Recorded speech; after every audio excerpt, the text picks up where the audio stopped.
Lectura del Santo Evangelio según San Mateo.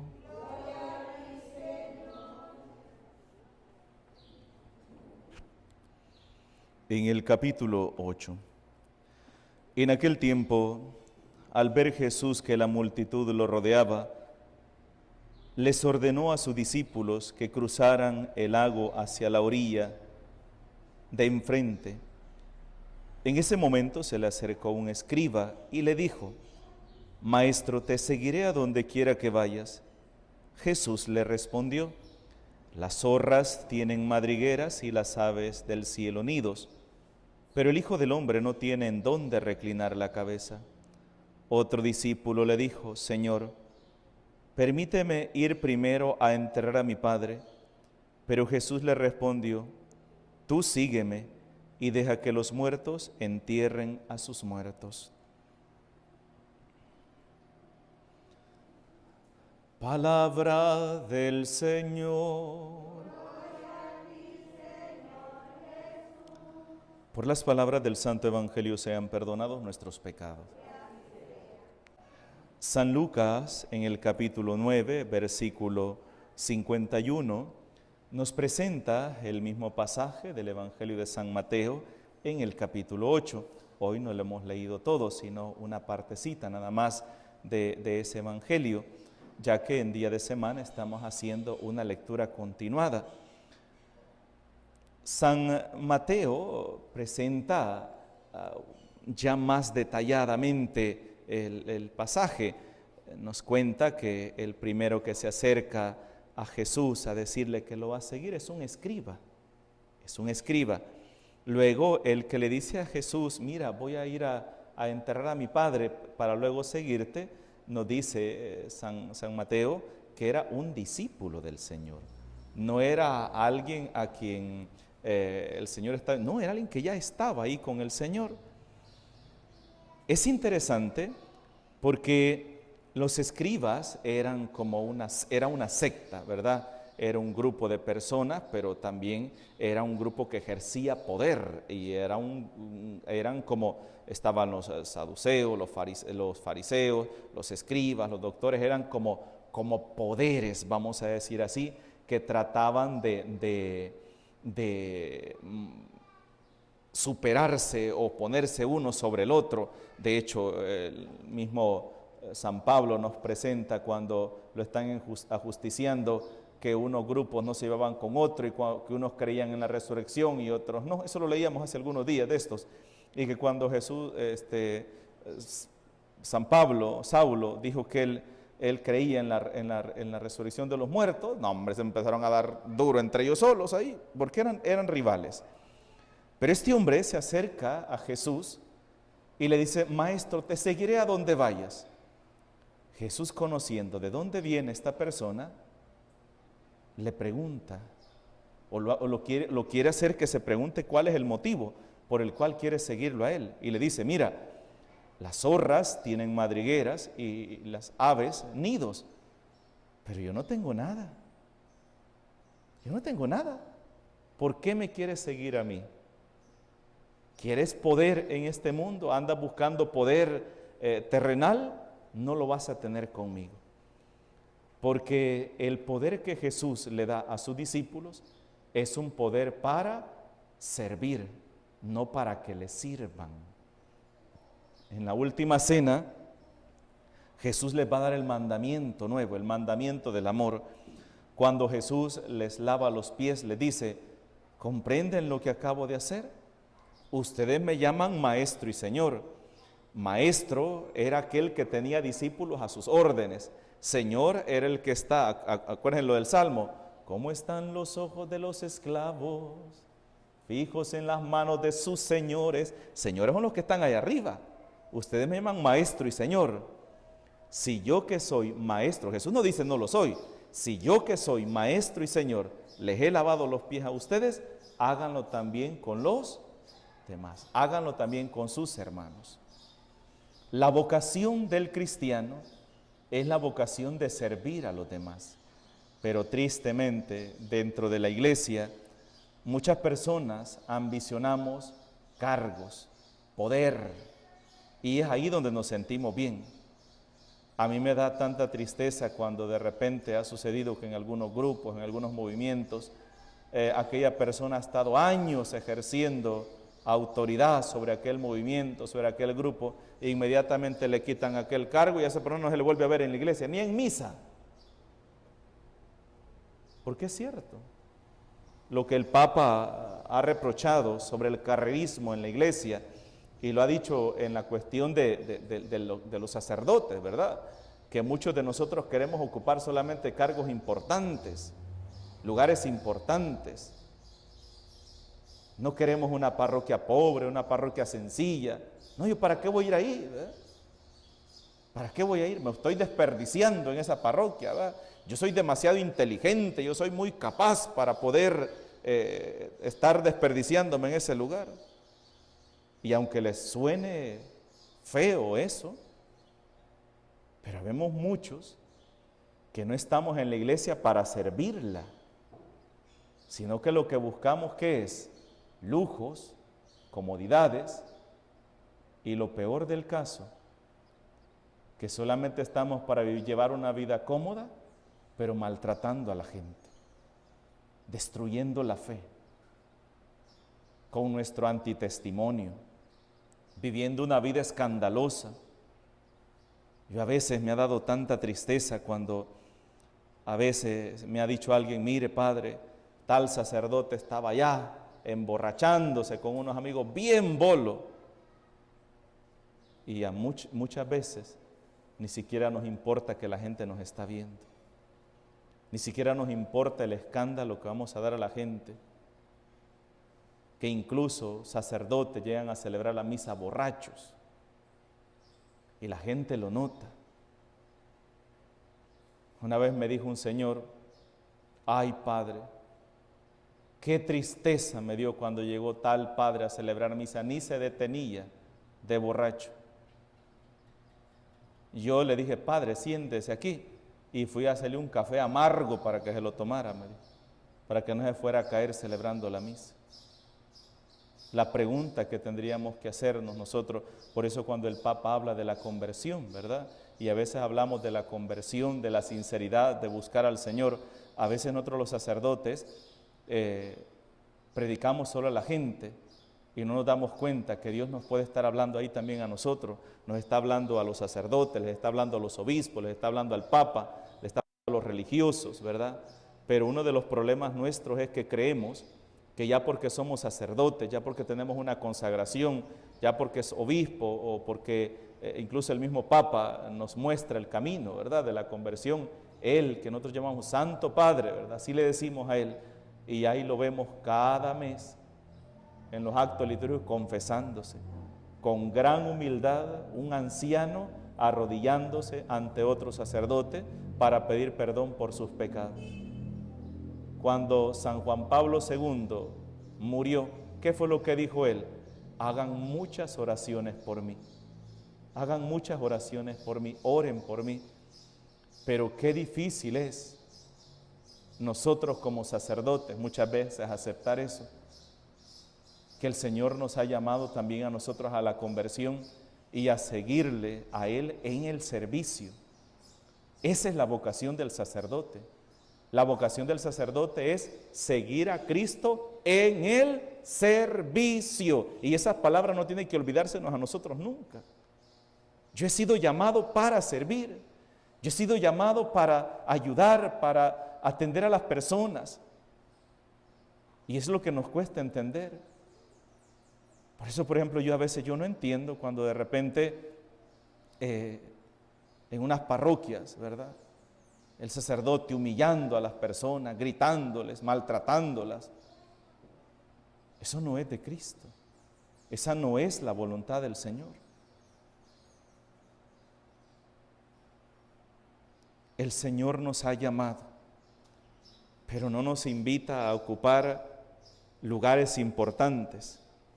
Nos invita, nos llama a servir a los demás. Jesús nos habla también hoy en el Evangelio de la urgencia de ir a predicar. Cuando este discípulo se acerca al Señor y le dice, Señor, te seguiré, pero primero déjame ir a enterrar a mi padre.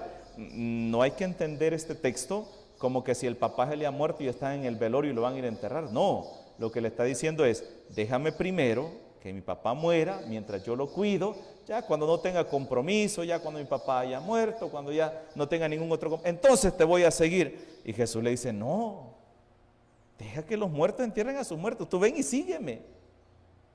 Es urgente. Y miren cómo termina la palabra. Dice así, tú sígueme y deja que los muertos entierren a sus muertos. Ve a predicar la palabra de Dios.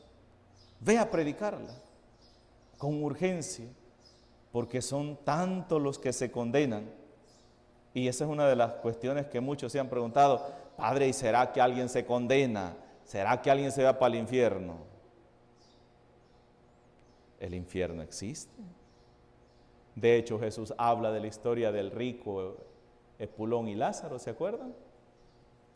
Dice que el rico lloraba y gemía en tormentos.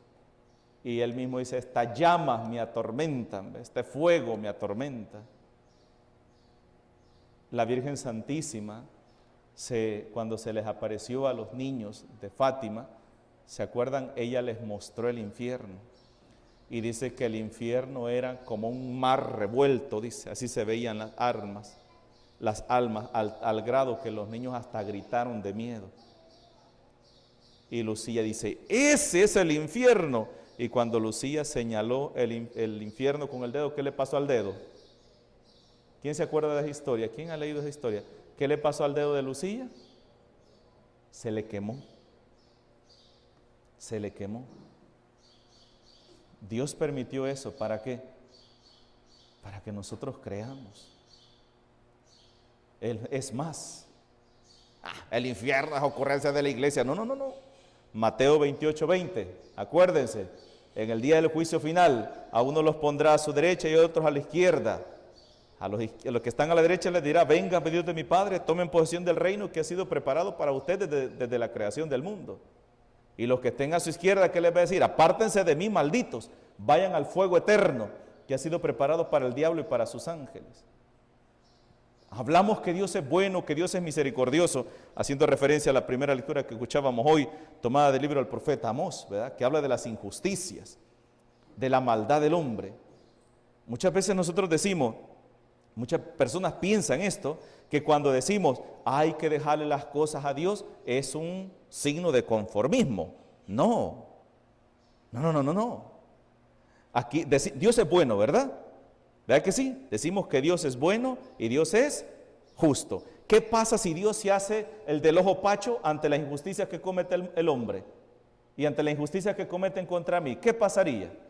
Dios se volvería cómplice. Entonces Dios no sería bueno, porque se vuelve un cómplice. Y Dios no es ningún cómplice de ningún sinvergüenza. Dios es justo. Y en el último día, el Señor hará justicia. Y el malvado pagará por todos sus pecados. Y como dice la palabra de Dios, si el malvado no se arrepiente, arderá en el infierno. Arderá en el infierno. Y cuando nosotros decimos, yo como cristiano, prefiero dejarle las cosas al Señor, ¿qué estoy queriendo decir? Yo no quiero convertirme en lo que es esa persona. Prefiero que sea Dios quien se haga cargo de ese delito, de esa injusticia, sea Él quien le cobre a esa persona, porque Él será el único que podrá juzgarlo justamente, y yo quiero vivir en paz. Porque aquí hay una cosa importante. Pensemos esto. A mí me mataron a mi papá. Esta persona me mató a mi papá, entonces voy a hacer justicia. Como él me lo mató, yo voy a matar a esta persona. ¿Cómo creen que va a quedar mi mente, mi corazón, después de haberle quitado la vida a una persona? Pregúntense, ¿cómo creen ustedes que queda una persona después de que ha cometido un asesinato? Y así como lo cometió esta persona con mi papá, que lo hizo tan cruelmente, matarlo injustamente, ¿cómo voy a quedar yo después de quitarle la vida a esta persona? Mal también. Entonces, ¿qué prefiero yo? No, yo no voy a tomar la justicia en mis manos. que sea el Señor quien se encargue de todo esto. Y es el Señor quien se encarga. Hermanos, la vida pasa factura. Tarde o temprano, y lo que no se paga en esta vida, se paga en la otra. Ah, Padre, pero ¿y si al final se arrepienten? Sí, el arrepentimiento es imposible, pero al que se lo ha ganado el diablo al final no lo va a dejar que se arrepienta. Hermanos, y yo como sacerdote he conocido personas que en el último momento no se arrepienten, y que llega el sacerdote y le dice, y personas que han sido crueles, perversos, malvados, ¿ve? Y llega el sacerdote y le dice, se arrepiente de sus pecados, que se vaya de aquí, no lo quiero ver. Y a mí me ha tocado atender personas así, y a la hora ya están muertos, sin la más mínima, pero mínima muestra de arrepentimiento. Que le recen, yo no quiero que me recen. ¿Qué le toca a esa pobre persona? Se ha conformado a recibir la condenación eterna. Que el infierno existe es una de las cosas que nosotros no queremos aceptar muchas veces. El cielo existe, sí, y nos lo dice la palabra de Dios, pero también existe el infierno. Y al lugar que vayamos no depende de Dios, porque esta es una de las cosas que algunos dicen, Dios te va a mandar para el infierno, Dios te va a condenar. No, hermanitos, no cometamos ese error. Dios no condena a nadie, soy yo el que estoy caminando hacia la salvación o hacia la condenación. ¿A través de qué? A través de mis actos, a través de mis actos. Dios es justo, sí, Dios es misericordioso, Dios es bueno, sí, claro que sí. Dios es mi Padre, sí. Pero también Dios es el encargado de hacer justicia. Porque si Él no hace justicia, entonces, ¿dónde está la bondad de Dios? Entonces Dios solamente disfruta viendo cómo el bueno, incluso en la palabra de Dios sale. Dios, por ejemplo, la lectura de hoy, ¿verdad? La lectura de Amós, capítulo 2, versículos del 6 en adelante, ha hablado fuertemente. Yo los haré pagar su pecado, Al más valiente lo haré salir corriendo chulón, desnudo, así dice, ¿verdad? ¿Oyeron, verdad? Al más valiente lo haré corriendo, lo haré que salga corriendo desnudo. Porque Dios es justo y Dios va a hacer justicia. Y saben, todas esas maldades que vemos que suceden, Dios será quien se va a encargar. Imagínense lo que está sucediendo en Ucrania, ¿verdad? Yo veía un video que así me conmovió tanto, de 3 niños que su papá pues peleando en la guerra, su mamá era la que los estaba cuidando y les cayeron 3 misiles en la casa. Cuando el más grandecito reaccionó, su mamá estaba tirada y le decía, hijo, yo estoy bien, hijo, yo estoy bien. Entonces, y él sale a buscar a sus hermanitos, ¿verdad? La niña estaba debajo de escombros y todo eso, y cuando llegan su mamá está muerta. Y el niño llora, es un niño llorando, sus padres muertos, sus hermanitos en una casa hogar y él cuidándolos. ¿Ustedes creen que eso Dios no lo ve? Claro que lo ve. Esas maldades Dios las ve. Y Dios será quien se va a encargar de pedirle cuentas a cada quien por sus obras. Dios te ve, así decía mamá Carmen. Dios los está viendo, así decía mi abuela. Dios los está viendo. Y a veces se nos olvida a nosotros eso, que Dios nos está viendo. Vámonos y escondemos detrás de la puerta. Nadie me está viendo. Dios te está viendo. Si voy a lo más alto de una montaña, allí está Dios. Si voy a la profundidad de la tierra, ahí está Dios. ¿Cómo escapar de tu mirada? Dios lo ve todo. Dios lo ve todo. Que no se nos olvide. Y a cada quien Dios le dará su recompensa, su premio o su castigo en el último día. No olvidemos eso. En el nombre del Padre, del Hijo y del Espíritu Santo. Amén.